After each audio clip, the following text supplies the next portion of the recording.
will.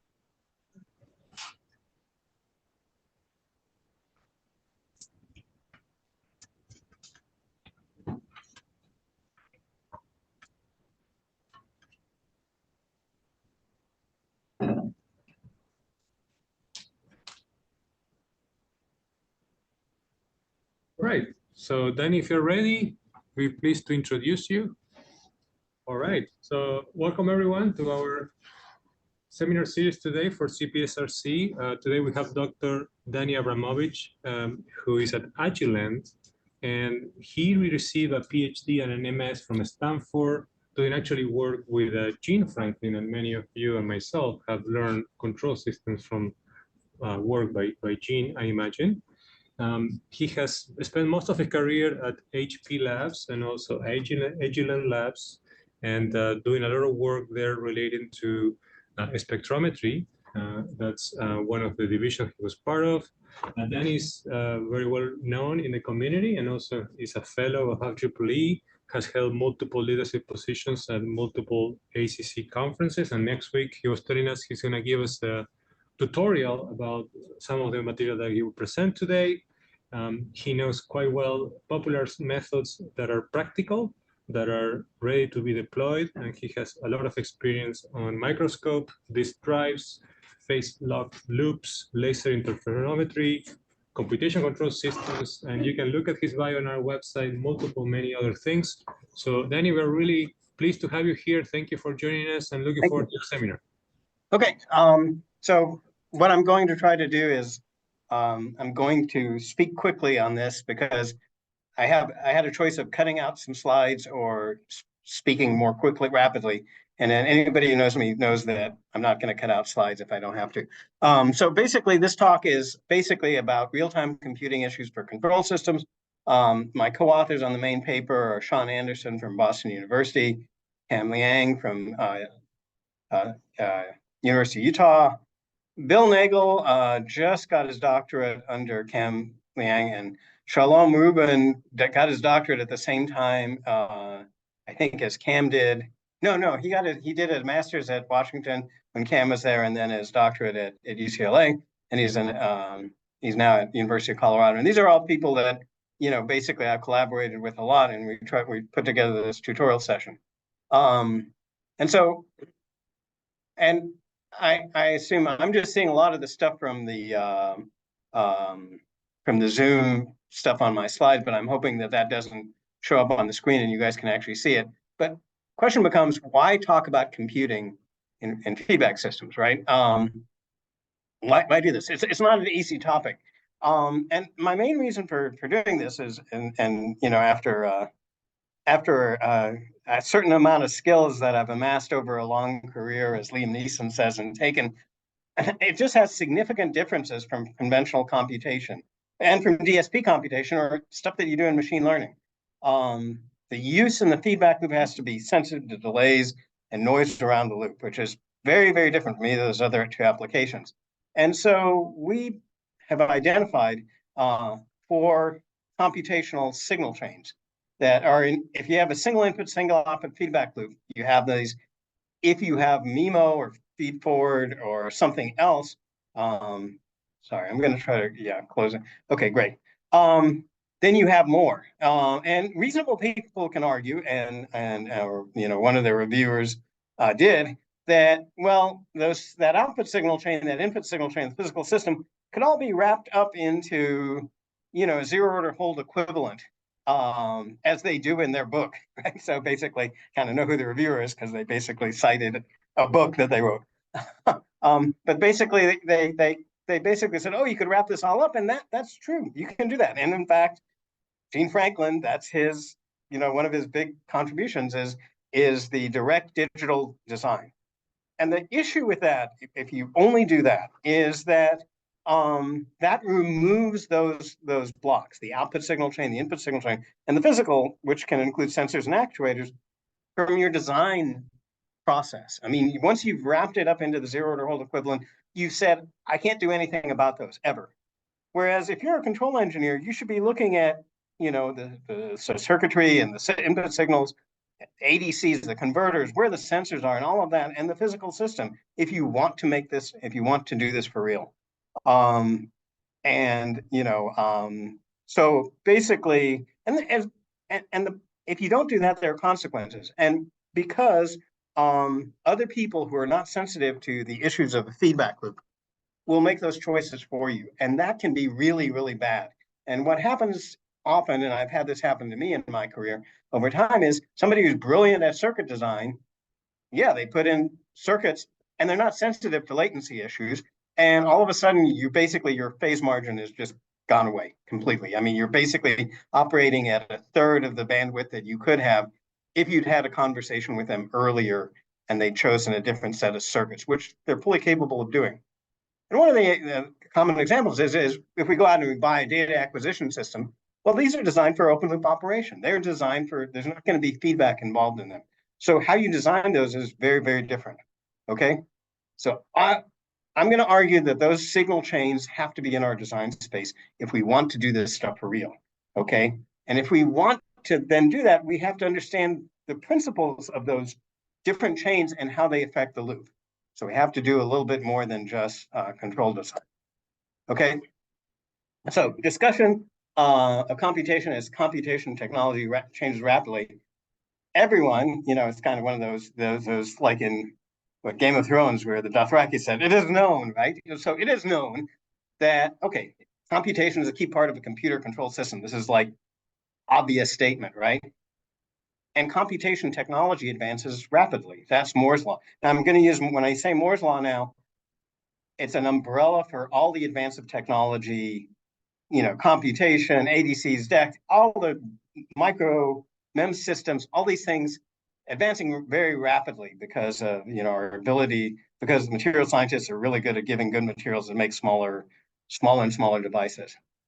And we all have almost universal access to powerful CAD tools that allow us to numerically analyze and design most of our control system problems. So thank you, Jack Little.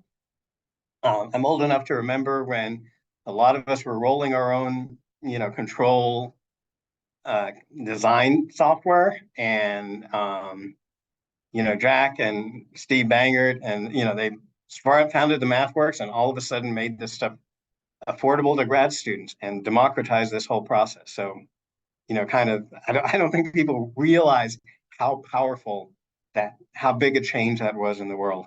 And there are powerful general purpose platforms that allow us to implement algorithms. We'd have to think about picking the ADCs, DACs, the analog circuitry. They've done it for you, and often you can stay in this nice sandbox and just go ahead and do your design and have it implemented in hardware. But control systems have to deal with the physical world, Newton's laws, right? And I'm using Newton's laws as this broad umbrella that covers all of physics and science and whatever it is that we want to talk about. That actually is how the universe operates.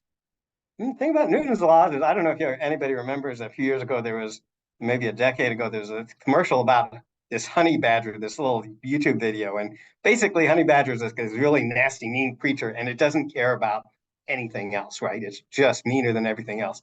So honey badger doesn't give an F, which was the whole video. Well, Newton's laws are kind of like that. They don't care about your computation. Newton's laws see inputs, dynamic systems, and outputs, right? What you do to generate your inputs, that's your business. Newton's laws are going to do what they're going to do, okay? And these implementation platforms, they help you get to prototype rapidly because they're general, and they put wrappers around these signal chains for you, and they keep you from getting into trouble. Like there's kind of a Lego block approach.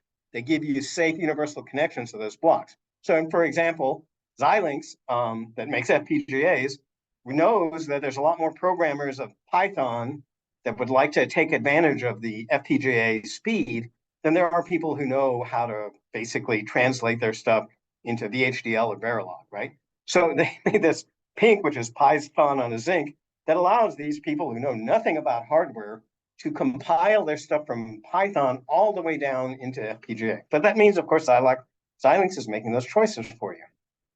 And what happens sometimes, not always, and sometimes it's a worthwhile deal, it chews up a lot of the chip resources and it hides limitations from the designer. So they can be good, or the designer can hit the wall. And when that happens, and Sean Anderson has told me this, is students like, okay, they're PhD students, they want to do research, they don't want to be learning all this like C++ crap and VHDL crap and everything. And they get in there and they get off one of these packages and they start, learning, they start doing stuff. And all of a sudden they realize that the thing can only go at about a third of the sample rate that what they need.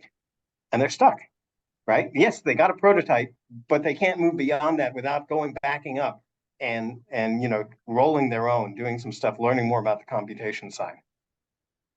So what happens with these things is that the discussions are very high-level hand-waving or very, very application specific. And by high-level hand-waving, my metaphor for that is if you ever asked an optical, somebody who works in optics to take you from Maxwell's equations to diffraction, basically interference thing. And they'll go Maxwell's equations, they'll wave their hands and they'll go, there it is. See, it's got lambda in it. And you go, okay. And it turns out that you can do it. It's actually not, it's tedious, but it's not that hard, but they never do it. There's a lot of hand waving. And it's kind of like that. People talking generally, oh, the power of computing, Moore's law, blah, blah, blah, blah, blah. Or somebody says, well, I have on this processor, or I did this, implemented this fifth order thing that did this and blah, blah, blah. And we got this. So it's very, very application specific. It's really hard to get somewhere between that things.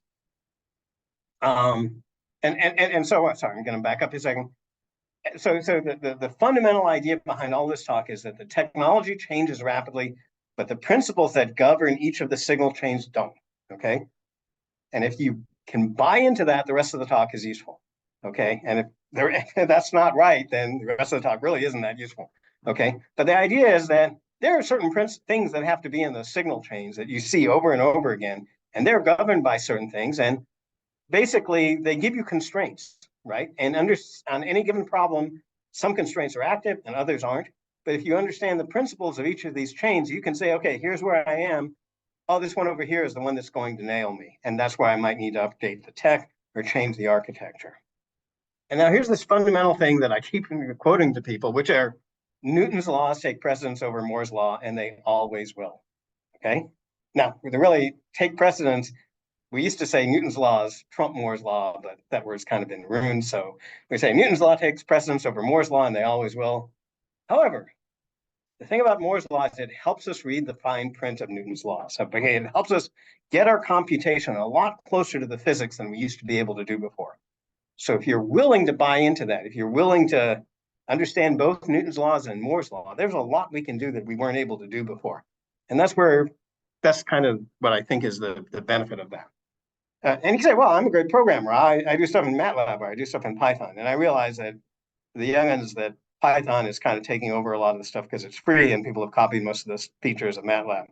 So I haven't gotten there yet, but I'm sure I will. But it doesn't solve the problem of all these different blocks, right? So each of these blocks, and this is kind of a reiteration, they affect the performance of the loop in a different way. And if you think about it from a phase margin perspective, if you've blown your phase margin because of some analog filters in your input signal chain, it's not a whole lot you can do about it, right? And it's not, there's just not a lot you can do with an algorithm to take away from the fact that you basically added way more delay in there than was necessary. And so you basically blew away 60 degrees of phase margin. It's like, it's gone. It's time delays. We don't have time machines, okay? So those four chains are, what's the physical system and plant. Now, some people think, well, that's not doing a computation, but if you kind of think about it, the way we model everything, it is. We model it with a computation that says it is taking these inputs and it's producing these outputs. And in fact, that's what it does. It consumes inputs, it produces outputs. We try to measure some of those outputs, and maybe we adjust the inputs that it's consuming in order to do that. That is a computation in physics or in science, right?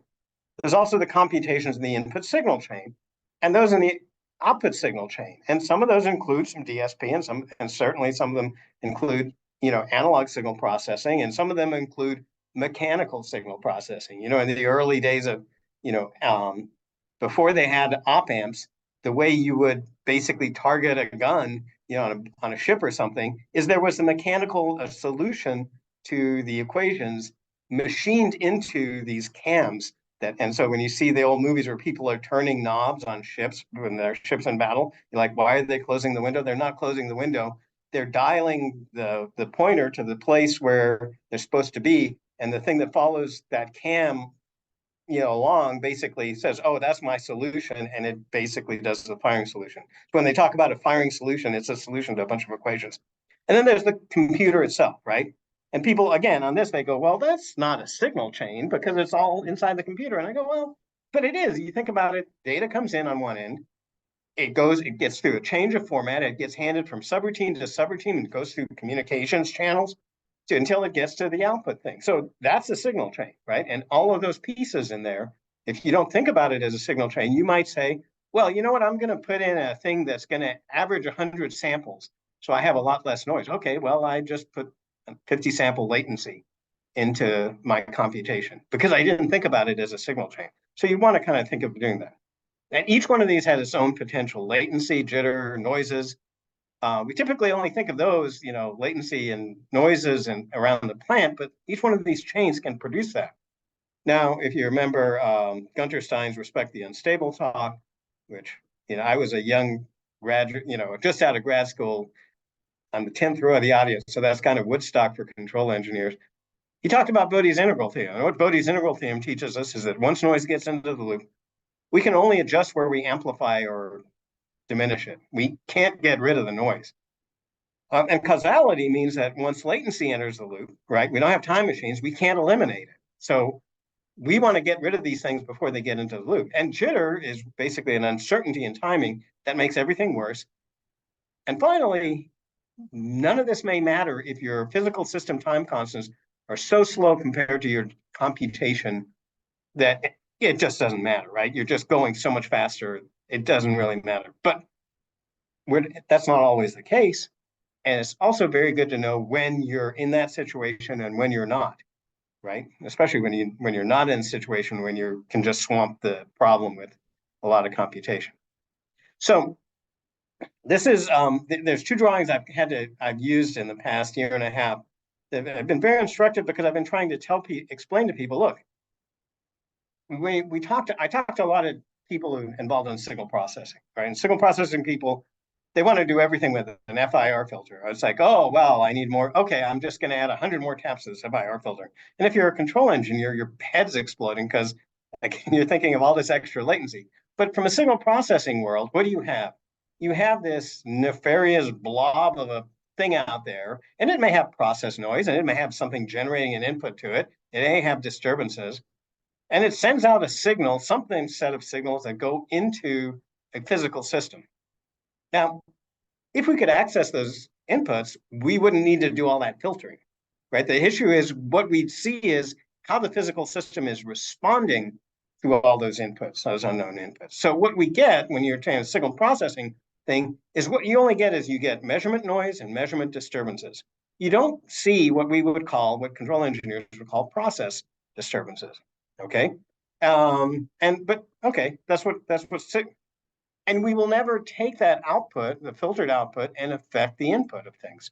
That's not a feedback framework. Whereas if you think about a feedback framework, that there is now we're taking some action. So we are providing inputs to that physical system. And so it's reasonable now to understand that there are noises, process noises and process disturbances, and have access to the inputs of the physical system. And there's feedback where those things are being used, the measurements we are doing, the filtering we are doing are being used to affect the behavior.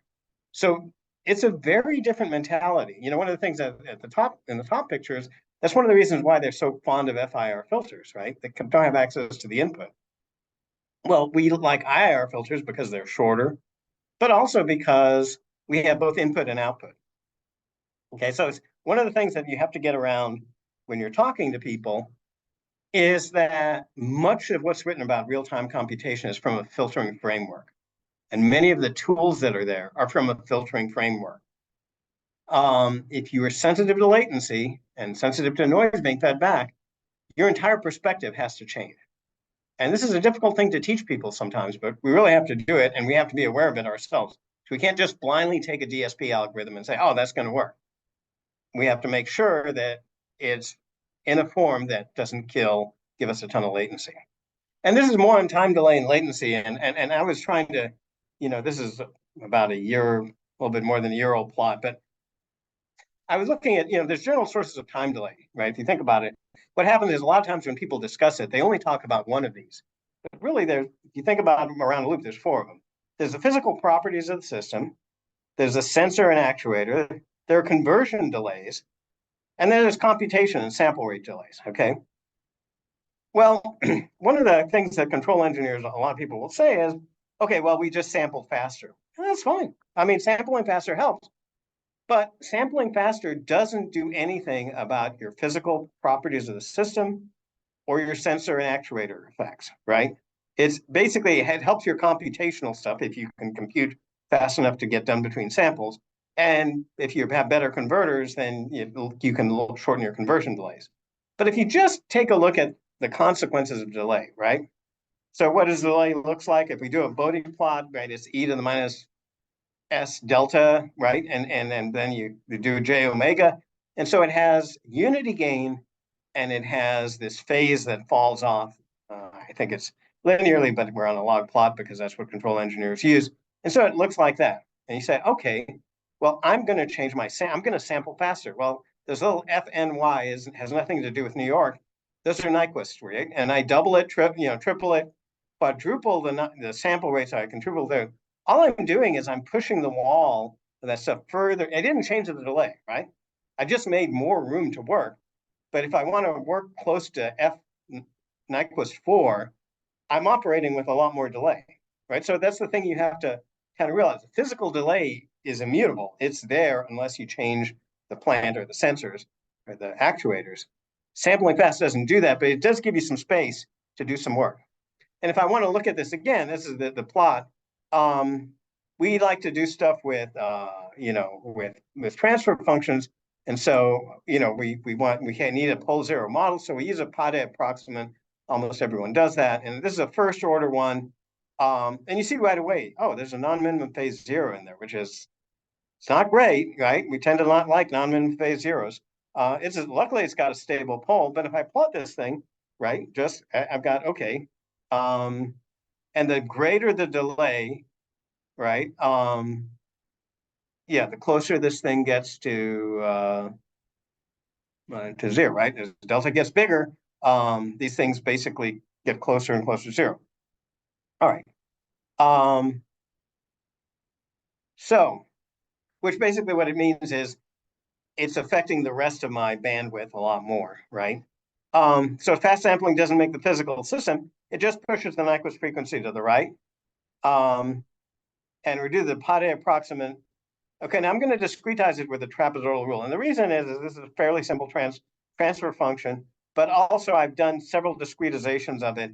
And the trapezoidal rule is the only one that actually matches intuition, right? It kind of, the endpoints look like what you want. So basically, you're going to break up this thing that might be multiple samples. So M is the number of full sample delays, and there's a fractional one, right? But what's that give me? That gives me, if I work on the fractional part, right? Oh, there's a typo there. I'm using big delta, and the middle equation should be little delta under the twos, right? And I forgot to substitute that. Okay. But I do I get this essentially non-minimum phase, stable pole, non-minimum phase zero for that fractional part. But I got m z to the minus one. What does z to the minus one look like? A signal processing person will tell you that's just a bunch of zeros of z to the minus one. It is. In our z plane, that's m poles at z equals zero. Okay, they're stable. Z equals zero is inside the unit circle. What's the big deal? Well, those are excess poles, which means that we have m zeros at magnitude z equals infinity. All right. So what do we remember from root locus? The open loop poles the closed loop poles go from the open loop poles to the open loop zeros, right? I got m, and if you count this fractional one, I got m plus one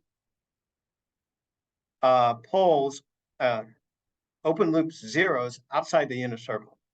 Okay, like infinity. This is just me doing math I'm good at. Infinity is outside the unit circle, right? Okay, I don't even have to worry about rounding error there. So that means that, look, even sampling faster doesn't save you from this thing eventually going unstable if you keep pushing it. It allows you to work within the unit circle and shape the, do a lot of shaping for where the closed loop poles go. But at some point, they're going to break out of that unit circle, right? And sampling faster just gave you a bunch more of these poles outside. So you better hope that with that extra sample stuff, you did something good, in the meantime, right? I mean, that's the thing that it gives us. Okay, and then so that's delay, right? Delay is just this problem. There's another thing, which is jitter. Okay, and jitter is related. The problem is engineers talk, similar but different languages sometimes about this stuff. So phase delay is this idea that it's a frequency domain term, and it's usually relative to a particular frequency, such as carrier frequency. So people talk about, phase noise, basically the variation around some frequency. Jitter is a time domain term. So if you discretize things, maybe you're talking about jitter relative to some frequency, but it's usually thought up relative to sample period. Okay. For digital systems and kind of what we're going to talk about, we're going to talk about jitter in this case. We try to minimize these because they can badly affect our control systems. Jitter adds this uncertainty towards timing. And let me show you why I think this is really best. Now, sometimes it doesn't matter, right? Again, but sometimes it can. So phase delay, you look at the two sinusoids there, phase delay means one of the sinusoids is a delay. Okay, that's kind of a pain, but we get it.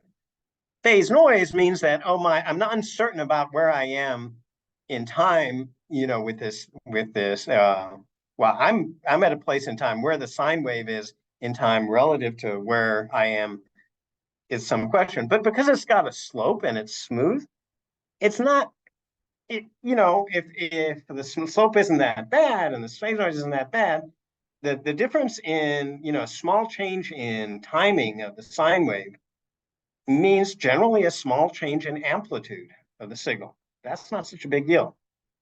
But in computers, we use square waves, right? And so now that small difference in timing is between being zero and can be between 0 and 1. So you can miss a clock.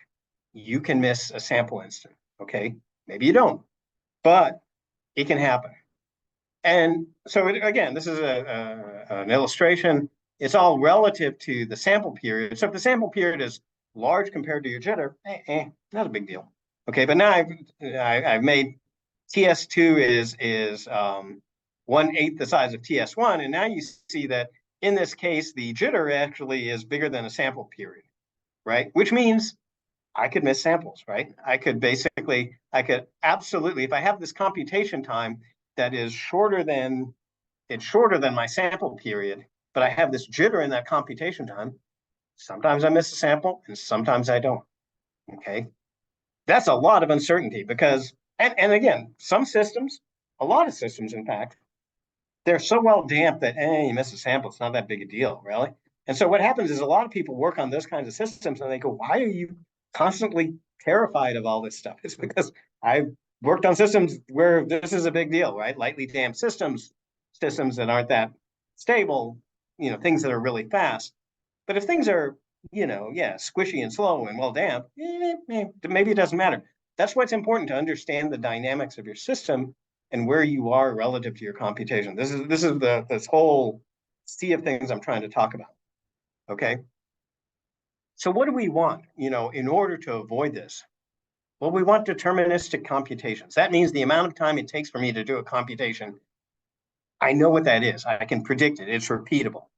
I want deterministic memory access, okay? And you go, memory access? What are you talking about? Well, if you spend any time with computer folks, right? What you have is most computers, you can think of memory as there's the on-chip memory, there's level 1 cache, there's level 2 cache, and there's stuff that's memory managed above that. And the idea of a cache is if it's in, the things that you use most often are basically stay in the cache, right? And the level 1 cache is faster than the level 2 cache, but it's smaller. Well, if it's in the cache, then maybe it takes you 1 cycle, 2 cycles, maybe 4 to access that piece of memory. That's not a big deal. But if it's not in the cache, if you have they call a cache miss, now it's 70 cycles. And those numbers vary by technology, but I think you see my point, which is there's a big difference between 4 and 70 cycles. And if that's happening to me as I'm trying to interact with the real world, which is again, Newton's laws, does not care what I think, right? I'm computing. I can really screw things up if the system is sensitive. So I want deterministic memory access. Similarly, I want deterministic sampling. And finally, I want my communications to be deterministic. And what does that mean? Well, things bouncing, when you basically have something like on Ethernet or something, it's generally pretty fast. But sometimes there can be a lot of traffic. And if you're depending upon it being very fast and there's a lot of traffic, now you could have a problem, right? It's the buffering thing when you're watching a video and it's the NBA playoffs and that last second shot goes up and all of a sudden it starts buffering and you go, what happened, right? Well, you'll find out at some point and the world won't end. But if it's basically you were counting on that to like drive your car, you could crash, right? So we want these kinds of deterministic things. And that leads to a different kind of architecture. Sorry, get a drink. So now I'm going to switch for a little bit and talk about these signal chains. And the input signal chain, we're kind of familiar with that. There's a physical system. We have our sensors, transducers, and sensor electronics. You can read all this yourself, but basically, the sensor electronics that tend to be fairly specialized to the sensor itself. There are analog filters, and we often think about Nyquist, stuff above Nyquist rate, but anti-alias filters. There's your sampler, so that's the sample and hold, and your ADC. And something we don't often think about is that digital interface. And the digital interface is, okay, I have an ADC. Is it SPI? Is it using I²C? Is it got a parallel interface? What is the output of that ADC when it talks to the computer? And I can tell you from dealing with very, very smart circuit board designers that if I'm asking them for 16 parallel lines out of an ADC, out of each ADC, plus a few control lines, I better have a good reason for doing that because they hate those extra wires, right? Now, sometimes I have a very good reason for doing that, but I need to like pick my battles because if things are slow enough and if basically the ADC is, if that communication channel is 1,000 times faster than my sample rate, it doesn't matter, right? And I'm not going to push that one. But sometimes you have to be aware of where you're standing. This is kind of a recurring theme. Pez-Pareto, which is a technique I'm associated with, and it's based on Bode's integral theorem, it tells us that once we find the most critical noises affecting the error, that's what it was all based on, and almost always it requires an understanding of analog electronics and how they interact with the sample data system. So analog filters tend to be most low order. We usually have low pass filters or notch filters if we're trying to take out a particularly nasty harmonic. With an anti-alias filter, right? The books will tell you, okay, you need to use an anti-alias filter, right? But they don't tell you a whole lot much more about that.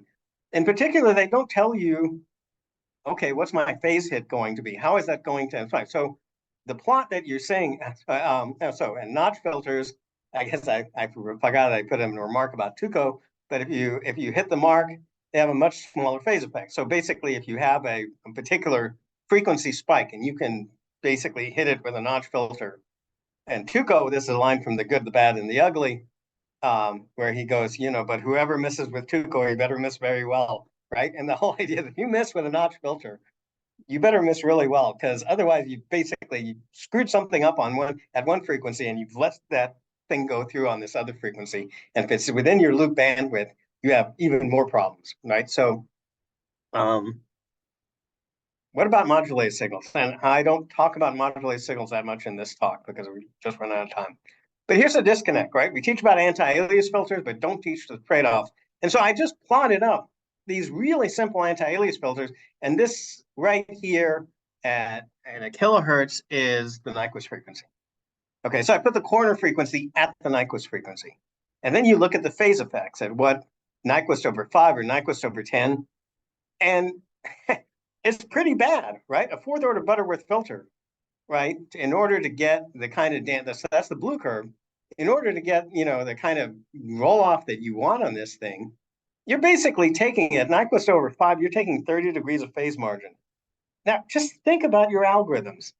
How much work do you have to do to get back 30 degrees worth of phase margin? That's a ton of phase margin that you're getting back, that you're basically giving away. All because sloppy selection of the Nyquist, of the anti-alias filter, okay? Either you pick an elliptical, oh, it's a little bit better, it's not so bad. Well, the thing with the elliptical is it's not flat in the pass range. That's the red one. So are you willing to give up, this is like a factor of 1.4, variation here. So that's a lot of, that's about 10 dB, I think, right? That's a lot of gain variation that you're giving up for that. So again, it's this thing of, if we don't think about these parts of the signal chain, we can just shoot ourselves in the foot, and our control algorithm is great. It works in simulation, but it has no chance of working on the real device, because all these real device things that we didn't pay attention to have just basically crippled us. Okay. And just even the converters. So basically, sample period has many components, right? So what I'm showing you over here is this the sample and hold, and then here's the ADC. There's a computation time, and there's a digital to analog conversion, and there's the transmission time, right? And the ADC also has components, right? Sample and hold, the conversion, and the output of the ADC. Well, a lot of, most of the business is for signal processing. And so a lot of the chips, what they do is they go, all right, I need to do all this. I can do this a lot faster with digital methods, but I don't have time to complete all the digital methods, in one cycle. So what they do is they pipeline it. They say, okay, I'm going to do this much digital. I'm going to hand it off to the next stage. And so this pipelining, keeps things going and allows you with a reasonable digital clock rate to do conversions much, much faster than you would ordinarily, which is great, except for our real time delay. What we care about in the loop, if I'm signal processing, I care about, this sample and hold and one of these sub periods and the output. That's the delay. And the fact that I've got this overall latency, doesn't matter. But for us, it's this whole thing. So if you have this super fast ADC, but you put in 27 pipeline delay of 27 samples, just, as they say, good luck in your senior year. It's like you're kind of like, it's an oops. Somebody that was not attuned to latency makes the choice. They blow away 90 degrees of phase margin bandwidth, and there's nothing you can do about it with an algorithm. Okay, Newton's laws take precedence over Moore's law. That's all there is. Okay, output signal chain, kind of the dual of the input. It also has a digital interface. There's the DAC, and basically all those issues. There's analog filters. In this case, they're used to remove digital artifacts. And there's a power amplifier drive electronics. And you have to know something of this. And then at the other side of that, and I didn't learn about this until I didn't really get good at pulse width modulation. I don't know that I'm really that good at it, but I didn't really become totally immersed in it until about 6-7 years ago, when I had to build a PWM. And then I had to and what that is in some really high noise, low speed environments, you have this controller that's basically putting out essentially multi-bit or, essentially analog signals, right? And you have to send it to this physical system. Well, that physical system can be somebody's pump or somebody's heater or somebody's whatever. And it takes this thing called a pulse width modulation, which is basically it's a 0-1 signal, but the duty cycle is modulated with that 0 to 1 fraction that was put out by this controller somewhere. And so that conversion, that thing is, why would I do that? Well, that physical system is going to basically be a giant low-pass filter. It's going to integrate that thing. And so it's going to recover essentially the floating point number by averaging the living crap out of the PWM signal. So the PWM signal runs a lot faster than the physical system can handle. And so there's a smearing and averaging of it. But this makes for a very robust output signal and a very inexpensive DAC. So these things exist, and they're in a lot of places. We often don't talk about them that much until you're confronted, and we certainly don't talk about them with a kind of a unified understanding of, well, this is when you use this one. Okay, and this is kind of what it looks like. 50% duty cycle, the thing will basically, if I have a carrier and a control sample point, it would look like this. A 10% duty cycle would be 10% of the time, and 90% up 90% of the time. You get the idea. Signal line is cheap and noise immune. That's used in a lot of stuff. Now look, we're going to switch now, and we've talked about these signal chains a little bit, and I know I'm blasting my way through these. I apologize. We consider the computer portion of the loop. And to think about how we compute on this stuff. And it only is relevant, again, there are many, many situations where your computation is so much faster than the physical system you're dealing with and the dynamics and how fast I can sample. You really don't hit any of these barriers, but it's really good to know that they exist, and you can know when you're about to creep up on one of them. Okay? This kind of stuff doesn't get taught in a computer science class. Okay, it's kind of a shame that it isn't. And we're the ones that are sensitive to latency and timing jitter. So it's up to us to basically give the right computer structures. And so I'm going to talk to you about the 3-layer model and how to use it. And the 3-layer model, I keep thinking somebody must have thought of this a long time ago. I haven't seen it somewhere else, but I'm not that well read. But I first tripped over it because I was building this thing using a Banshee DSP board. I called the Banshee Multivariable Workstation, or BMW, the ultimate servo machine, because I was young and foolish and arrogant, and I'm not young anymore. But anyway, to use MATLAB to interact with this real-time DSP, I had to build an interface program, okay? So what I was going to do is I'm going to sit up in here, MATLAB, I'm going to do all my designs, I'm going to dump it to this running DSP that's never going to have to stop. It's going to take all the new values within a sample period, convert everything over, and boom, be going. So I could basically swap out filters to my heart's content, right? And it's a whole lot of work in this mezzanine layer, which was in between the two, that basically sat between them.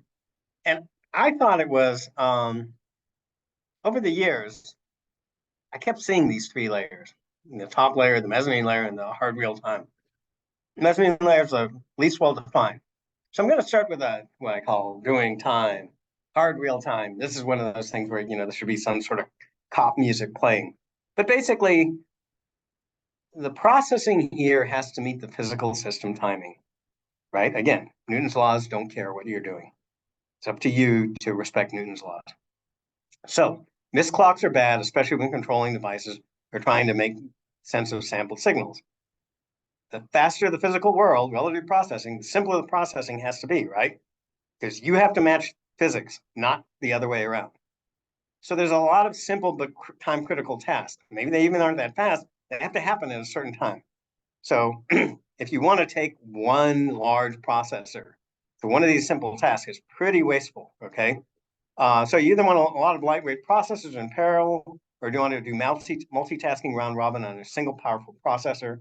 So here's where FPGAs really are revolutionary, because you can build small single task processors. So this is the old, there's this whole idea of application specific processing, and the million monkeys things was, this saying that if you took 1,000,000 monkeys and put them in a room with 1,000,000 typewriters over, for an infinite amount of time, eventually one of them is going to type up Hamlet, right? It's just by random chance. So FPGAs give you a chance to do that million monkey approach. I need to do a filter. Okay, I got a piece of hardware that's doing just that one filter. I got to do this other thing, this PID. Okay, I'm going to sign up. You can basically do that. It makes that a real thing. Now, non-real time is what we learn in our computer science classes. And most people, when they think of computation, they think of the non-real time. It's the stuff the user interacts with. It has all these extra features. It has gobs of memory. It has tons of processing, and it doesn't really care if it's a little bit slow or bursty or whatever. It'll eventually get that. So there's a lot of tools here. A lot of people are comfortable here. So lots of companies make money offering to take care of the lower layers, right?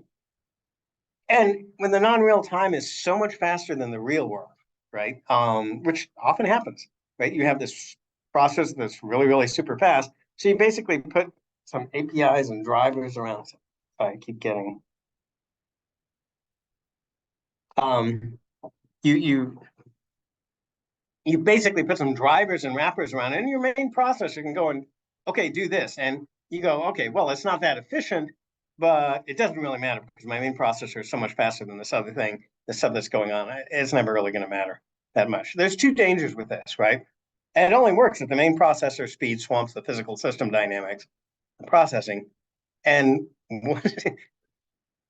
there's always this temptation to add more apps, threads, processing the main processor. And all of a sudden you violate A. And for reference, I use every old computer or smartphone that you ever owned, right? Because when you bought it, it was really fast. And it's not like the hardware got slow relative on an Apple device you might have, but it's like for the rest of us, it's not like the actual hardware got slower. Just they kept packing so much more crap on the thing that over time it just got brought to its knees and you had to buy a new one. So that's the problem with this approach. Now, this is the advanced tool approach, and Sean's going to talk about this next week.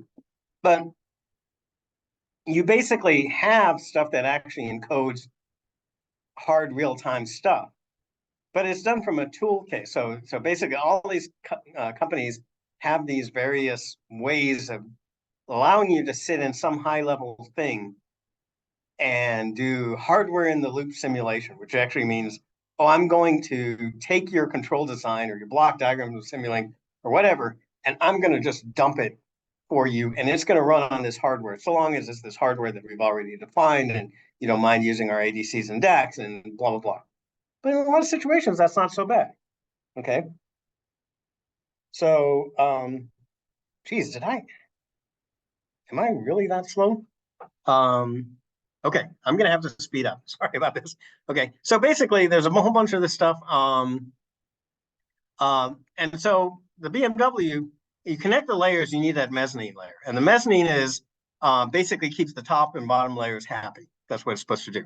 Okay, it's this is in the paper, so I'll send you guys the paper, and yeah, I apologize, I kind of took too long. It's been the choices have always been to put multiple layers on one processor, but then you have swapping and multitasking, or put different layers on different processors and boards, and then it's the interface becomes a real pain there. You die basically at the border. A key solution is basically you want several separate hardware segments, and each layer while enabling fast transfer of data. So that's why I'm really excited about the idea of system on chips, right, which have multiple processing environments on one piece of silicon. Okay. And basically they have pretty good tools and they make the interfaces really, really smooth. I think you can do that. Okay, I'm going to buzz through this now. Really, geez, I thought I was talking quickly and I apologize. We spent a lot of time to make a good algorithm, but we often forget about how do we put that algorithm into practice. Okay, there's a lot of stuff that has to be there, you know, for us to make the algorithm actually work for real. Okay, so a lot of people will say, well, that's not your issues. Let a professional do it. I believe that you have to be able to port your own control designs into real-time code because you're the only one that knows how sensitive it is to all these physical limitations and speeds and blah, blah, blah, and what has to be there. Okay, so if you basically don't have that piece, you're kind of shooting yourself in the foot. And the other thing is they have to be debuggable. So this goes beyond documentation and commenting code, but it basically goes into your structures and how you set things up and how many test routines you have. But here's a basic thing I write a lot, which is that clueless schmuck who looks at your code in 6 months or 2 years will likely be you. Throw that person a bone, okay? Give them a chance to not spend 2 months trying to figure out what you did a year before. Historically, engineers and scientists do not have good programming discipline.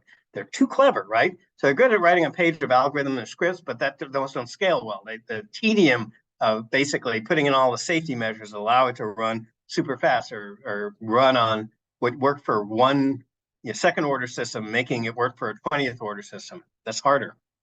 What happens is people get balkanized, which is that say they basically think, oh, I can only do this type of processing.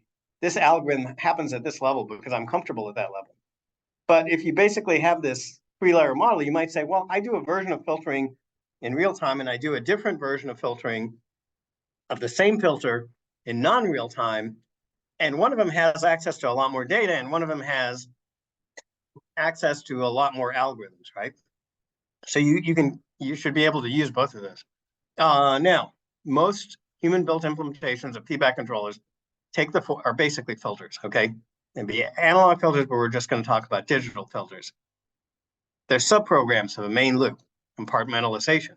So you have to share data. So it could be global data, but that tends to be a little bit sketchy. You can pass all the coefficients and all that every single time. But if you have a long filter with a lot of data and you're passing that on the subroutine stack every time you call the subroutine, that's not efficient either. You might make some of them persistent, but now what happens if you have two different filters that are using the same, they want to use the same filter code, right? Okay, so there's basically, you can use a class instance, so object-oriented programming, which is okay if you have the computational space to do that, okay? So if we spend too much time in our MATLAB Python, we tend to think in batch mode. You think there's a chunk of input data, you pass it down to the routine, with the filter parameters, you get a chunk of data back. Nothing has to be persistent because it all gets passed down and comes back up. Real-time systems, it's usually one step at a time.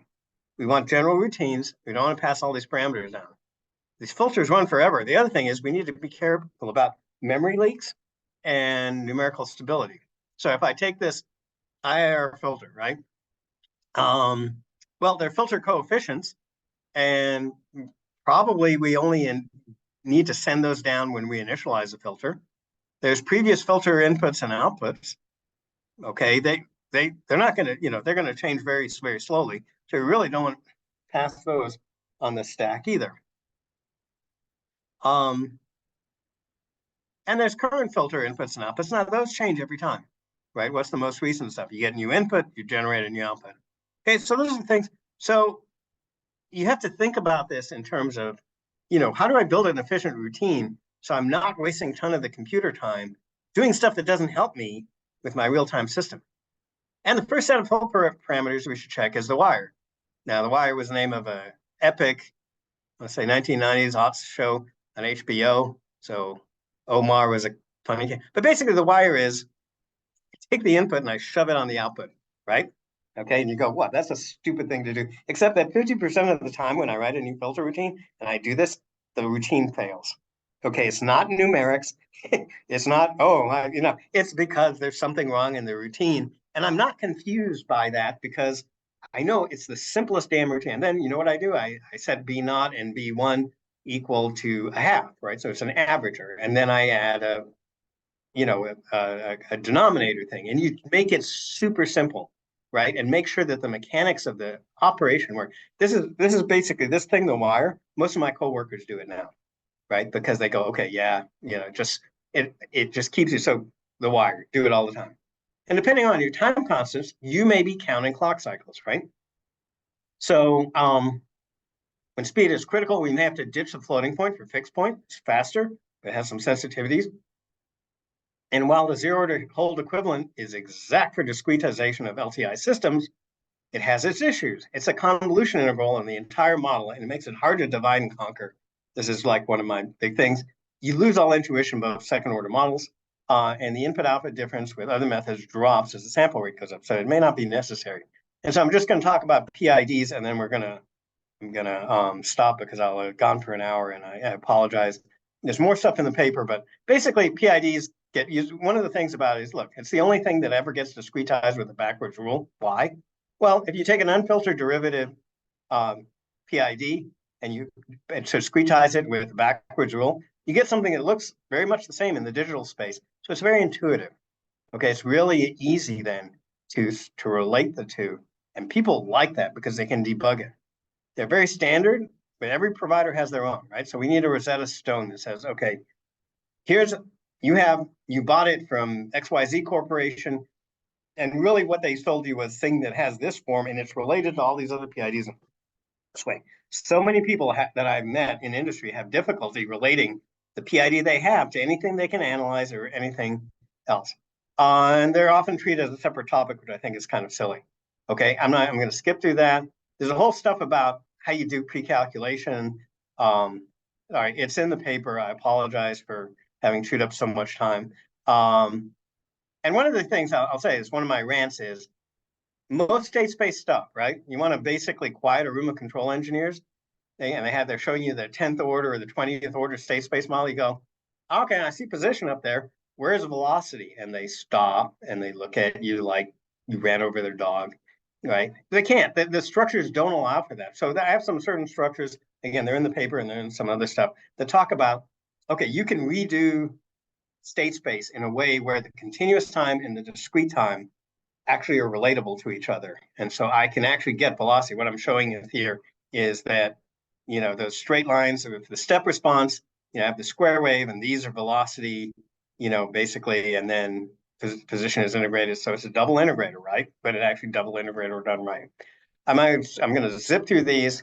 There's a whole discussion in the paper on business and bandwidth, but basically it comes down to you can't put a $200 FPGA on a $50 disk drive. Sad but true.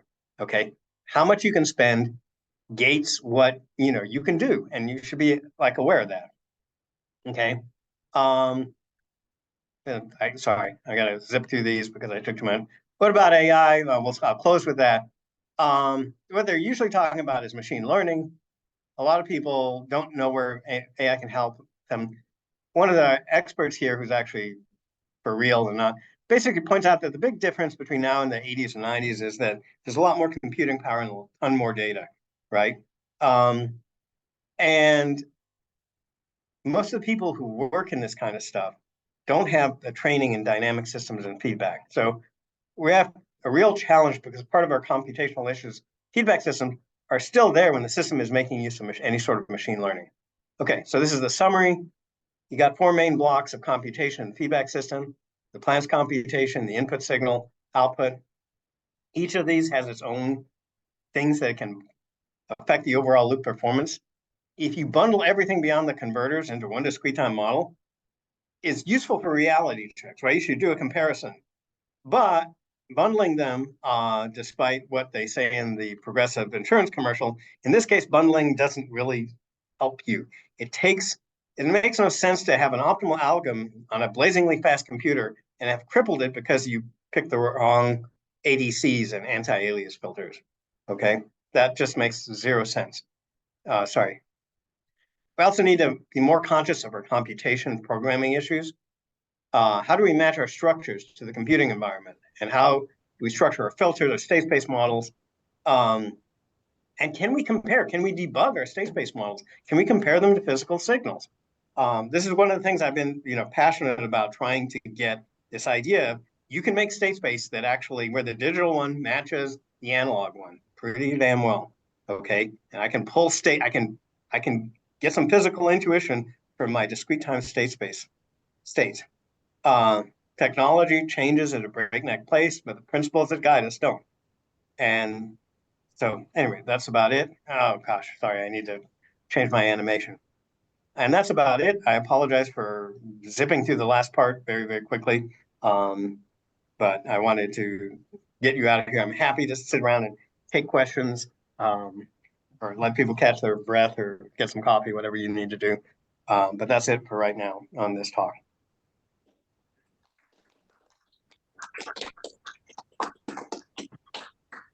Thank you for the great talk. And we have some time for questions.